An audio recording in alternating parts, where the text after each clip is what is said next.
Методи Митев денеска организираше уште една хуманитарна акција за да ги собере потребните финансиски средства и да замене на операција во Кина. Денеска пред Центарот за култура Бели Мугри се продаваа зелници, кифли и други домашни производи, подготвени од рацете на кочанските домаќинки. Акцијата се организираше со помош на фолклорниот ансамбл Кочани, кој помогна во продавањето на производите.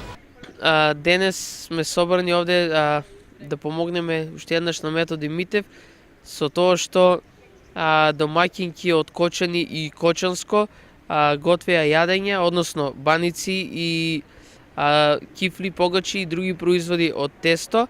Исто така на штандовите има застапено и благи работи, односно колачи, сладки и било што исто така домашно произведени во домашни услови.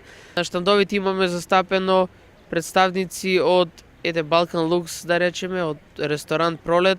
Имаме штанд на литературното друштво Копнеш од Кочани. Фолклорниот ансамбл од Кочани кој се погрижи да помогне со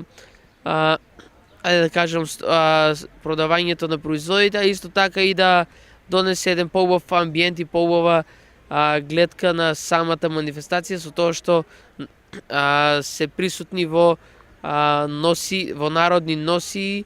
Исто така од фолклорниот ансамбл Кочани повозрастните членови, жените кои во ансамблот се овде застапени со нивни производи кои ги подготвиле од дома. Организаторите се надеваат дека со оваа активност ќе предонесат за полесно собирање на потребната сума за операција за Методи Митев.